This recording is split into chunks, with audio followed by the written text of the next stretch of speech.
Shalom, everybody. This is Brian Newman on Let's Talk Shalom here at 6:30 on Fridays, the beginning of this Shabbat, and 2:30 on Sunday is right when you guys get out of church, and to Applebee's.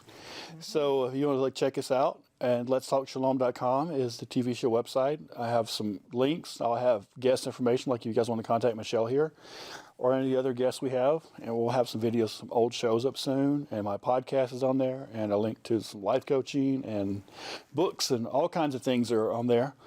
And I'm here with Michelle Rymer again from Fairhaven Training and Retreat Center. Awesome. So I let the guests explain it because I always butcher it. And Michelle does a lot of prophetic counseling, intercession, deliverance, the spirit-filled side of things. She trains people in that. And one of the things that has come up recently in the past few years is dream interpretation, which is Michelle actually knows a lot about, and a lot of people she works with. But a lot of people might have a prophetic gifting, but they don't know, so they see things, they experience things spiritually at night or in the day, they smell it, they see it, they might feel it, you might call it a dream or a vision, but they don't know what to do with it. So they can receive this information like an antenna or a radio, but they don't know how to translate it. It's like if you had a radio in your head that picked up a station in Russian, you're hearing the sound, you're hearing what's coming through, but you don't know how to interpret it. So dreams can kind of be like that. You're watching a TV show that's in a foreign language. Mm-hmm. So the prophetic people get the signal, but there's different kinds of people that interpret the signal. And that's kind of how dreams are. So Michelle's, we're going to talk about dreams, and she's going to ask me some questions. I'm going to ask her some questions because we both kind of do the dream interpretation thing. You are farther along than I am, so he has taught me so much. I really appreciate it. And he's done several workshops for us. And I told him earlier in an earlier episode that it's just amazing how I've seen people bring their dreams to Brian, and they've carried these dreams for 10, 15, 20 years. And he's been able to biblically interpret those dreams, and it's just unlocked people's destinies, their understanding. So it's a powerful tool. So I know some, but I'm learning more about it. So I'm glad to have you talk about it on your show. Thank you. And it's been a wild ride with that. And it's not something I ever pictured doing. I didn't grow up in a Pentecostal, Assemblies of God, charismatic, spirit-filled kind of church environment. I didn't go to church for about 10 years. And then I've never studied it as a child. This wasn't anything I ever pictured, envisioned having anything at all to do with. So it's kind of a testimony that you don't have to be born good at something to develop it later in life. I think Harrison Ford was 40-something years old. He worked as a carpenter in Hollywood, as a carpenter designing sets. And they asked him to fill in one day, and he ended up being in Star Wars. But, he's 40 years old, has never had an paid acting job in his life. And there's so many people that 40s, 50s, even 60s, that one day God just zaps them with something, and they can do it. Like in the book of Exodus, they had to build the tabernacle. But they've been slaves in Egypt for 400 years. Everybody made bricks for a living. They weren't goldsmiths, silversmiths, embroiderers. They weren't any of that. And God chose a Levite and a Danite, and he gave them supernatural knowledge of how to build the tabernacle and how to teach others how to do it. So I think there's a lot of giftings like that. They're activated now or coming about now because the world needs it. I have a friend up in Johnson City who suddenly one day could just start playing keyboard and sing. She's like 39, but it's like all of a sudden, boom, you're going to do this. Mm-hmm. And it wasn't there before. It just happened.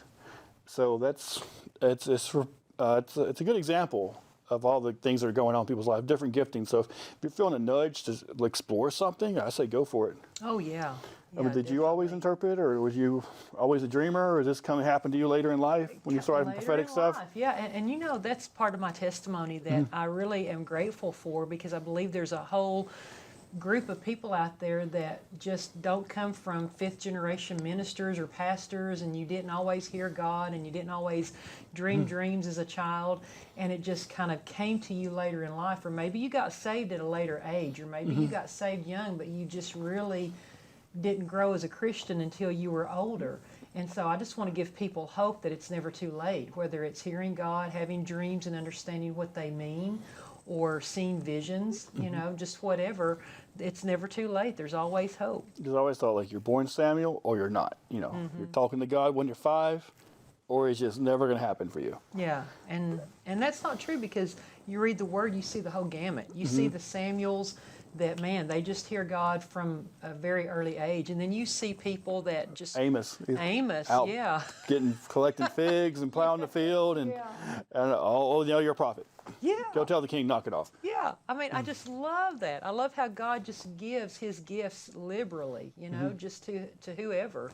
So. And it's like Daniel. Daniel had a gifting, but also skill. It was both. There were certain things he's born with, maybe the ability to look at symbols or think figuratively. Somebody might be a good English major, or in psychology or counseling, someone good with intangible things. But at the same time, Daniel's also very good at practical things like government. Joseph was good at the government. He was the world's most powerful accountant for 7 years. That's what grain was food. I mean, grain was literally what you paid your army with. It was food. He's the world's most powerful accountant, and he's the world's best dream interpreter simultaneously, which you would think are different sides of the brain entirely. So it's not a certain personality that does it, or a certain occupation or skill set. It's just God can use anybody to do it. And like Daniel was a gifting, but he also developed skill. Yes. So he was trained among the Magi. Magi was a word for anybody that did anything that wasn't practical. If you're a sorcerer, a priest, an astronomer, astrologer, a scientist, a psychiatrist, all of that fell under the term of Magi. So he was kind of trained in this world, even if it was by pagans, he was still trained in this world to develop these skills. We also had a natural thing from God, but you can't not develop the skill to tell someone what their dream was. That is pure revelation, depending on God's prophecy. Joseph had it, Daniel had it, and it was to save their lives. The lives of millions of people. It wasn't for their own glory. Like Daniel was told, the king said, I'm going to kill every single Magi in this entire world. And the Chaldeans and all of you, he's going to kill everybody, including Daniel, Shadrach, Meshach, and Abednego. So they all fasted and they prayed, and then God told Daniel what the king's dream was.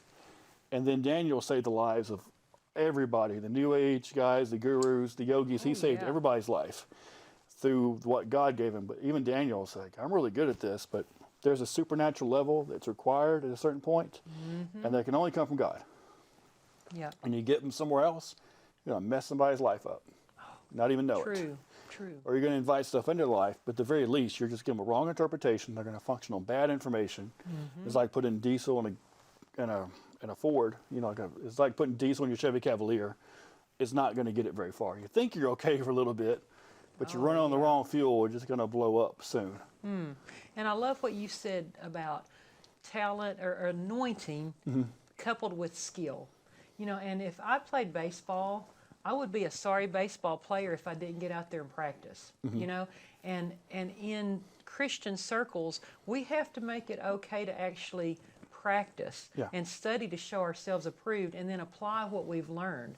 So like you have applied yourself, God's given you an anointing for dream interpretation, Ryan, but you've also applied yourself to learn what these biblical symbols mean, and then you go out and use that, and you practice ministering to people in that way. And I think it's like with anything, that as we practice, we grow, and we get more confident, and we show God that we take the things of God seriously. It's a stewardship, because people ask me all the time, well, how do you start dreaming if you don't dream? Well, God doesn't talk to everybody that way.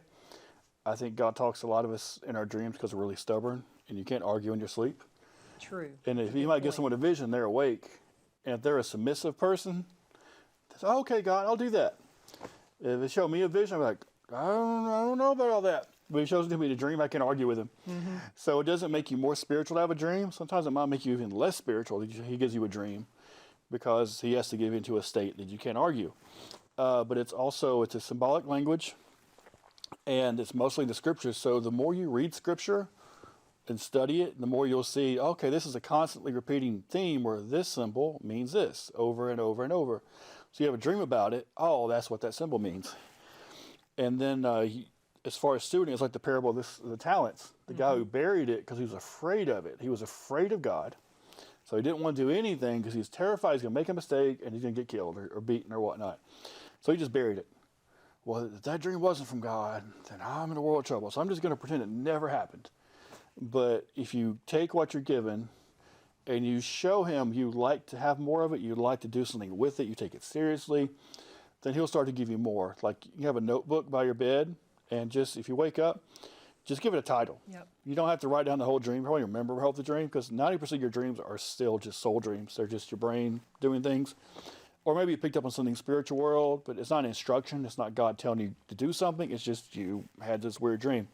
And you're going to forget most of that in a day, so don't worry about it. If you have a dream that sticks with you for days and weeks, that's a supernatural dream. But just wake up, give it the title, write down as much as you can remember. If it's the number of something, the color of something, a person that was in it, and it'll get clearer as you go. But also, if you can wake up without an alarm clock, like ancient people did, that helps as well. And you have to sleep long enough to hit REM sleep, which is rapid eye movement. You have to hit that that state of sleep to even dream to begin with. So sleeping more helps you dream. Also, shut the electronics off before you go to bed. But when you wake up, write it down. As much as you remember is the biggest thing, because it shows God you take it seriously. Mm-hmm. And you can't over-rationalize it. Like, you can't treat it like the real world. It's a dream. Anything can happen. Don't try to make it make sense. Just write it down. Those are excellent points. Mm-hmm. Yeah. And you have to suspend the logic. Yeah, and what we focus on, what we honor grows. Yeah, exactly. So you're just saying, just really, God, I'm honoring what you're giving me, and I'm asking you for more, and I want to be a good steward of it. Mm-hmm. So what are some common dream symbols that you encounter when you interpret people's dreams? So houses are big, and a house is your life. Mm-hmm. A different place in your house might be a different thing, so it's all about function. Even in the Hebrew language, everything has a function. It doesn't exist till it has a function. It has a purpose. What is the purpose of this thing? Like, I go in your house, if I want to get nourished, I would go to the kitchen or the dining room, and I would get nourished. So there's food there. And if you make that a parable, you make that spiritual, all you go in the kitchen, you're trying to be fed spiritually. Now, if you go in the bathroom, you're trying to get something out of your system usually. Or you're trying to get cleaned up, or you're trying to get something off of you that you contacted. So you go in the bathroom, you're trying to get something out of your system. So you're in the kitchen, you're trying to put something in you spiritually. You're in the bathroom, you're trying to get something rid of something spiritually. Or like a bedroom is a place of comfort, a place of intimacy, and a place of rest. Mm-hmm. So that's a house is a common dream, but a house has rooms. Vehicles, that's how you get A to B. Like in ancient world, they might have a chariot, now we have cars. So a car is basically a parable for a chariot.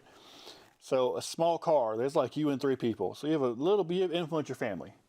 But a van carries a lot more people, passenger van. And a bus carries even more people. So this car you're helping these people get from A to B. You might help them get from not understanding the dream to understanding their dreams.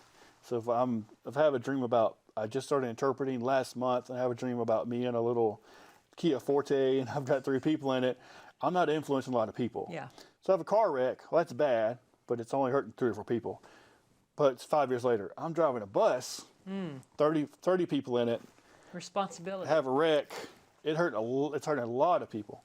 So vehicle is how you get here to there, but the bigger the vehicle, the more influence you have.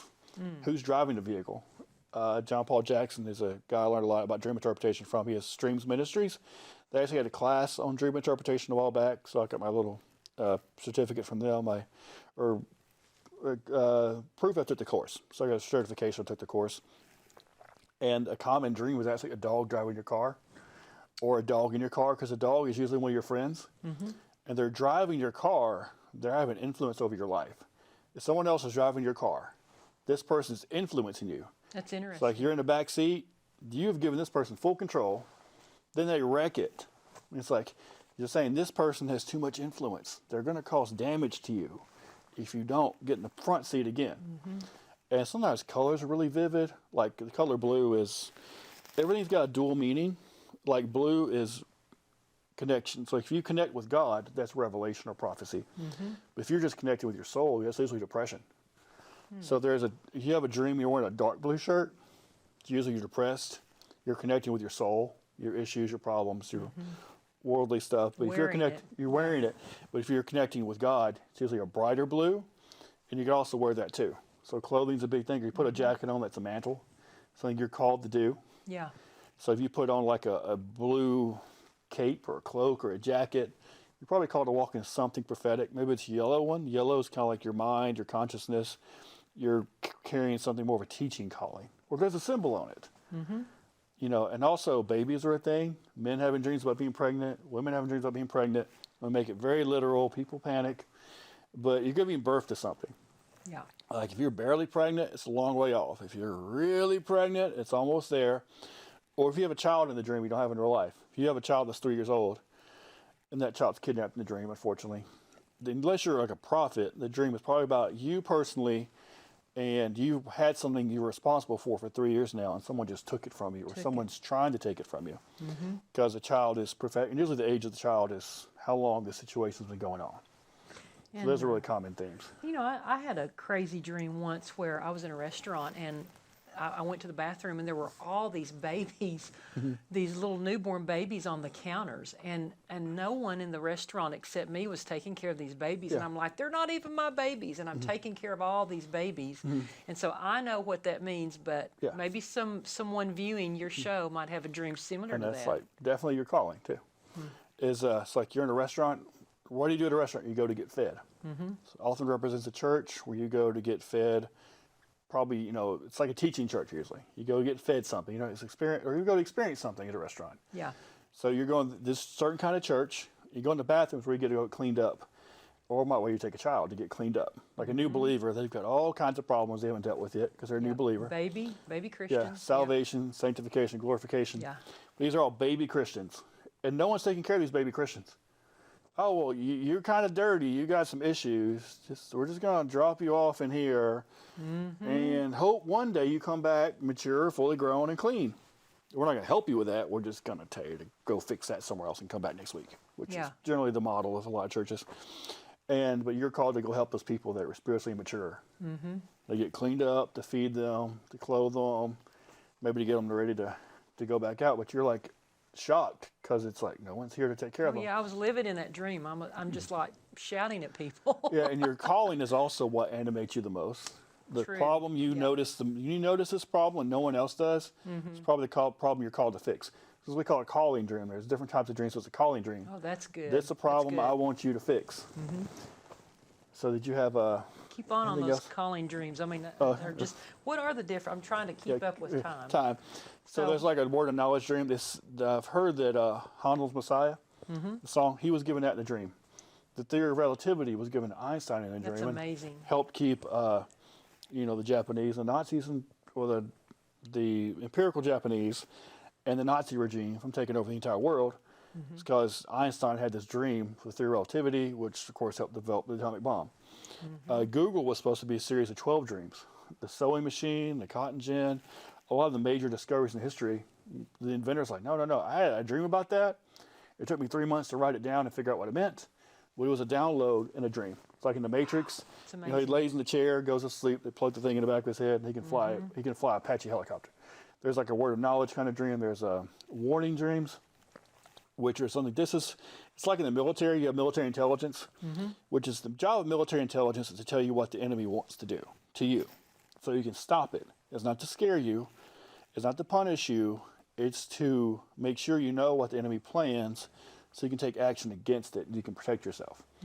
So that's the kind of dream, the calling dreams. There's instructional dreams. You got to just go here, go there, do that. And there's sometimes environmental dreams. Like you just been around a certain environment all day. You go home and dream about it. Like you might be in an elevator with some people at your job and they're having an affair with each other. So you might go home and dream about some kind of affair. And you're like, oh, what's wrong with me? I don't watch HBO all day. But it's your dream. You're picked up on something in your environment and it's coming out. It's like night vision where you see it during the day, but at night you see it again through a spiritual lens. And your body and your soul is cleansing some of that. Yeah, it's washing it off of you. Like you have these dreams about going to the bathroom. You might start a new job. And it's a bad spiritual environment. So you're just washing this off of your soul, basically. What about animals in dreams? Animals can represent people or spirits or concepts. And I know you referred to the dog dream. Like a dog is earlier. normally a friend because in our culture, man's best friend. You're in an Arab country. It's a whole different thing. To a Jew in the first century, a dog was a Gentile, or a dog is a male prostitute. So it was a whole different context. They're cultural context. Like in Romania, there's this thing with hair in your teeth. That means you're going to die. I think. I mean, it's weird, but it's a cultural thing there. In our culture, kicking the bucket, that would be a thing. But like a serpent is not always the devil. It's a deception. Like you get a serpent tried to bite you and missed. Someone tried to deceive you, they couldn't do it, pull it off. Someone, in another dream, a serpent bites you, it gets infected, you lose your leg. So someone deceived you successfully, and this deception has caused your walk to be affected. So it's not just animal, what did they do? Bear, it's like a play on words are big in Hebrew. And also in dreams, like a bear can mean the animal, the bear, which is a predatory animal, stalks its prey, or it can mean to bear something. You're going to have to endure it. Interesting. Or it can be bear, to be stripped naked, to be exposed. Like it'll bear this, bear that. So it's sometimes the animal's name is a play on words, or its function, like an alligator. John E. Thomas teaches for Streams Ministries now, and he did a good thing on alligators are like gossip, or crocodiles, and if you're in Africa or Asia, they're crocodiles instead. But it's got a big mouth. It destroys by its mouth. So that's the functional part of the alligator is its mouth. So it's like going around chomping on people at your office. It means like someone's gossiping. Well, it also has a big tail. It hurts people with its tail. It knocks them down with its tail. So that's also a problem. You might be exposed in a dream. Is this alligator might represent a certain spirit or a certain tendency thing going on, or it might represent a certain person. That's an alligator. They're destroying people with their mouth, like slander, or more like gossip. But then the slander part, the malicious part, the lie is the tail. Its tail is taking people out. The tail is its tail. That's an interesting twist. What about rats? What about cats? A lot of people dream about those two animals quite frequently. So a cat can be witchcraft in certain circles, but a cat most often is this independent nature. I don't need anybody. Hyper independent. It's catty behavior of off and on, or I don't need anybody to help me. Just really independent kind of motif. And a rat usually moves in the dark. But what does a rat do? It goes where the trash is. So if you have rats, you probably have trash you haven't taken out. Unclean. Unclean things unclean like you're spirits. attracting these for some reason. Right. Why is the rat there? So that's kind of a big issue in dreams too. Like, why this, not that? Why a restaurant and not a mall? Why a restaurant, not a truck stop? Why a playground instead of a parking lot? So notice the surroundings and ask yourself what's done in that type of environment and why this versus that. There's a function, and there's a name, which might be a play on words, and there's also the why this, not that. Why is it this friend, not that friend? Why is it red, not blue? So you've got colors, you've got animals, you've got the location. Location. You've got what you go to that location for. What does it symbolize? What does that person symbolize to you? You've got colors, you've got what the people in the dream do. Yeah, you got numbers. Which numbers. Tell us a little bit about numbers real quick. I'm terrible at numbers, both in the real world and the dream world, because I was in special ed for math for 5 years. But Troy Brewer has got a whole series called Numbers That Preach. He's really good at it. But numbers are also a dual meaning, like the number 7. It can mean completion, but also separation. Like you get to 1, 2, 3, 4, 5, 6, 7, something gets cut off and starts over. So 7 means it's completed, it's done, that's a wrap. We're separating this. And 8, we're starting over to go 8 through 14 over here. So something's completed, it's also severed in a way. Yeah. Like in the modern Hebrew, Zayin, the letters Zayin, number 7 is it's a sword. I think it's a picture of a sword. So it's like this is what cuts off this and that. So it's done, but also it changes. And number 8's like new beginnings. Yep. There's 9 fruits of the Spirit, right? Yep. So 9 is like Gifts and fruits of the gifts and Spirit. fruits. So it's like fruitfulness, but I believe it also means rebellion. It's like there's a counterpart of it. And 8's new beginnings, but it's also a cycle. Like you're just stuck in a cycle. That's if 8's a interesting. bad thing, you're going over and over again. Like 1 can Like be the number, when you make an 8. it's like infinity. You just keep going and going and going. Like 5 is grace, but there's also unsanctified grace, where you just give people, you're enabling people. It's like 5 in a bad way. So there's like some examples. But Troy Brewer's Numbers That Preach series. He also has a book called Numbers That Preach. And if you guys go to shalomtoyourheart.com, look under Spirit, look under Dreams, or just shalomtoyourheart.com/dreams. I've got all these books listed and these videos listed and some links to like Streams Ministries. So you can go get a lot more information on there. It's my virtual library. I spent about a year making it, a couple hours a day for a year. And I just took all the resources I knew of and put it on one spot so it'd be easy to find. Great resource. Thank you. Excellent resource. And I also do dream coaching. So someone writes me, the first one's free, but it takes a lot of time, but it's about half-hour blocks. So I'll talk to you on the phone, we'll set up an appointment, and I'll walk you through your dream. I might help you with either mental health background, help you through some issues that your dream kind of shows what you're dealing with, and I'll send you some resources, like books, links, videos, etc., that are helpful for that thing you're dealing with. So let's talk about some other symbols real quickly, like different metals or wood or plants. What about some of those? So plants grow. What do they do? Kudzu will choke things out. Roses are beautiful and also painful. I mean, what does the plant do? Is it a weed? Is it a flower? But it's something that's growing. Yeah. And they say wood represents humanity, like because Yeah. it can be shaped and molded. There's different varieties of it, and different metals like bronze in the Bible. It goes back to the Bible. Bronze was always judgment. But judgment can be good or bad because the judge actually means to intervene. Like you go to court. I mean, you're the plaintiff or to defend it. Someone did you wrong. Judgment's a good thing. Yeah. Excellent. And then silver's redemption. Like you redeemed a slave by a female slave was redeemed for 30 pieces of silver because the church is a bride. So if a man redeemed his bride like out of slavery, it would be 30 pieces of silver. And gold's also purity. It's also a superconductor. So electricity represents a spirit. I mean, the Ark of the Covenant was a giant superconductor. It's like it's flowing. It's the easiest metal for electricity to power to flow through. Is gold. So when it's pure, you can flow through it the easiest. And money in general represents favor with people. Okay. It's like favor with people. Like the more money you have, the more things you can get done. The more people want to help you. So what else would you like to say to people about dream interpretation? Dream. Every dream you have, just pray about it, discern it. If there's a people that trust it, not necessarily dream interpreters, but if you trust them to be led by the Spirit and knowledgeable of the Scripture, you can take it to them. Because even with prophecy, you're supposed to take it before the local body, and they all test it to see what spirit it's from. And two things are really be careful of. If someone's murdered in a dream, that means they're cutting off a relationship. It's not a physical murder. It's like you're removing this person from your life. And that there's like, if you have a dream, say a pastor's in a car kissing a secretary, it's not that he's literally having an affair. It's that he's spending more time with his work. He's dedicated more to his work than he is his wife. Yeah. So people are symbols. So be very careful accusing people of things in dreams because the person's the symbol of something 99% of the time. Even That's your a pastor good might word. represent the It's an church as a excellent whole. word. Yeah. Oh, our time is up. Well, shalom to your heart, everybody, and we'll see you soon. Let's talk shalom.